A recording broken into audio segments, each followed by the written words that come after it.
بسم اللہ الرحمن الرحیم الحمدللہ رب العالمین۔ جو ہم نے پہلے حصے میں کتاب کا تعارف جو کروایا ہے اس میں یہ آپ کو دوبارہ ٹائٹل دکھاتے ہیں۔ تاجدار دارالحسان حضرت شیخ ابو انیس محمد برکت علی لدھیانوی رحمۃ اللہ علیہ۔ تو ہم جو دوسرا حصہ شروع کر رہے ہیں وہ جہاں پر ہم نے ختم کیا تھا اس کو، وہیں سے ہم آپ اس کو آگے جو شروع کر رہے ہیں۔ اس میں صفحہ نمبر 74 ہے، فوجی دور کی یادیں۔ فوج کے دور کی کئی باتیں آپ سنایا کرتے۔ آرمی سے اپنے استعفیٰ کا حال اپنے قلم سے تحریر کرنے کے علاوہ چیدہ چیدہ واقعات بارہا سنائے۔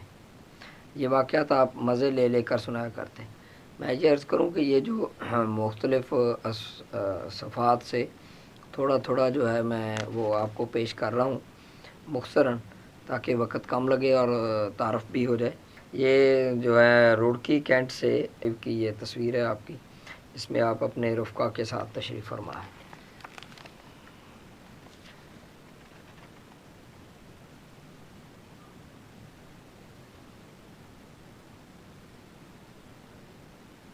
پھر آگے ہے فخر کا جہان نو۔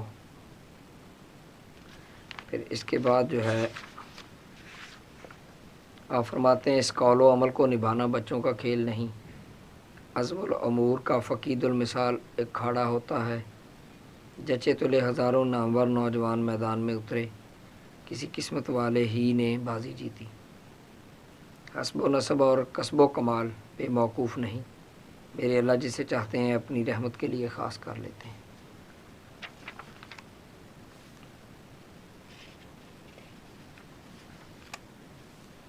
ہجرت کے بارے میں آپ نے 86 میں صفحہ نمبر لکھا ہے، قیام پاکستان کے بعد آپ 27 اگست 1947 کو ہجرت کر کے اپنے والدہ ماجدہ و اہل و عیال کے ساتھ پاکستان تشریف لائے، جہاں مختلف مقامات کو مختلف عرصہ کے لیے شرف قیام بخشا۔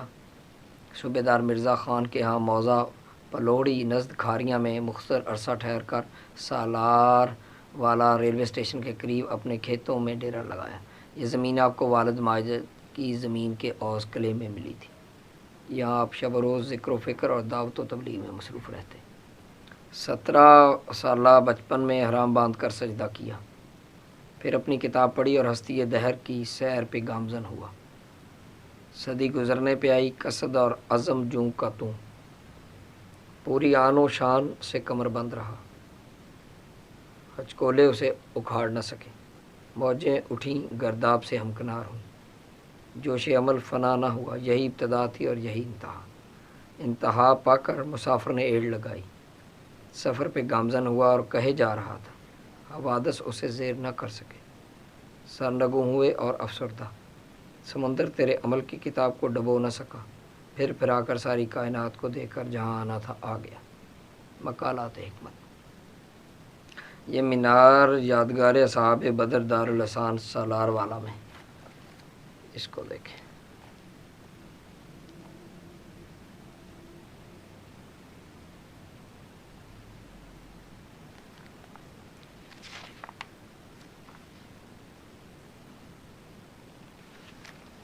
یہ ایک حجرہ ہے سکھے کی میں۔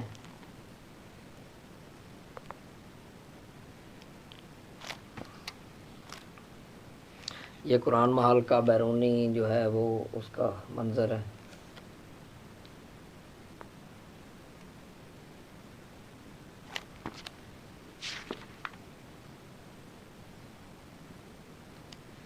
اور بیرونی اور اندرونی منظر قرآن محل کا۔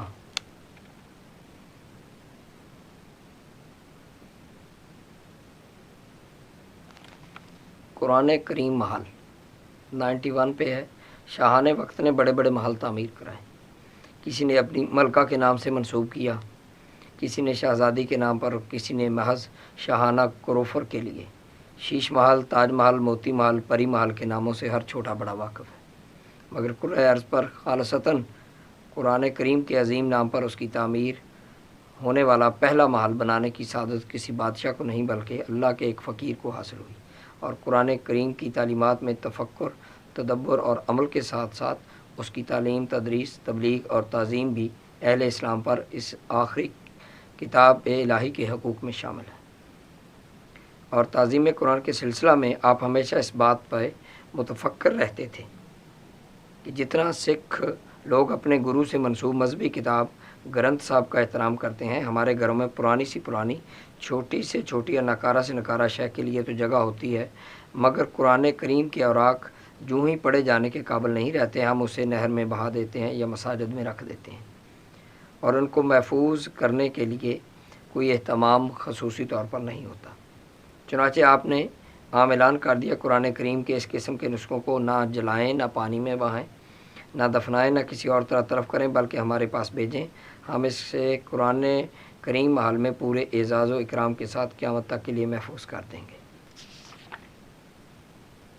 پاکستان ٹیلی ویژن کی ایک ٹیم کو انٹرویو دیتے وقت آپ نے ماہنامہ دارالاحسان مئی 1971 میں شائع کردہ اپنے یہ الفاظ دہرائے کہ وہ دن دور نہیں جب اس ملک کو ملکوں کی سرداری ملے گی اور پاکستان کی ہاں اور نہ پر اقوام عالم کے فیصلے ہوا کریں گے۔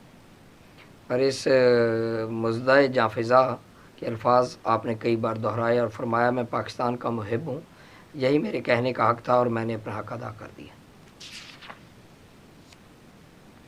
اور آپ نے عالمی سربراہان کو دعوت اسلام دی، اور اس میں کچھ خطوط بھی آپ نے یہ شہنشاہ جاپان ٹوکیو کو آپ نے لکھا، یہ اس کی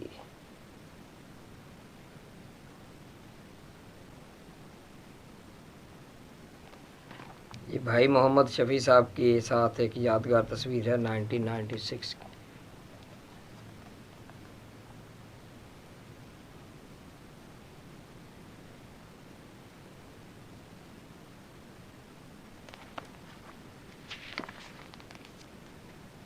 یہ نجیب اللہ صاحب کے ساتھ 97۔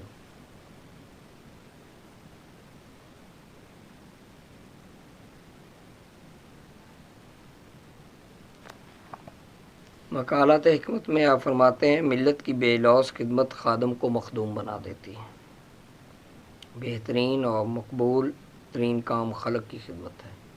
خلق کی خدمت میں پہلا نمبر بیمار کی خدمت کا ہے۔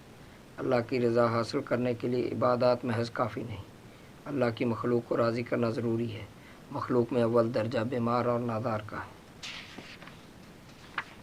آپ نے فری آئی کیمپ جو ہیں وہ لگوائے اپنی حیات مبارکہ کے اندر، جو کہ اب بھی اسی طرح جاری و ساری ہیں۔ آپ مقالات حکمت میں فرماتے ہیں، خیالات جب پاک ہو جاتے ہیں تو وہ متحد ہو جاتے ہیں، جب متحد ہو جاتے ہیں تو بلند ہو جاتے ہیں، اور خیالات کی بلندی انسانی معراج کا ابتدائی مقام ہے۔ یہ ترتیب شریف جو ہے وہ آپ لکھ رہے ہیں۔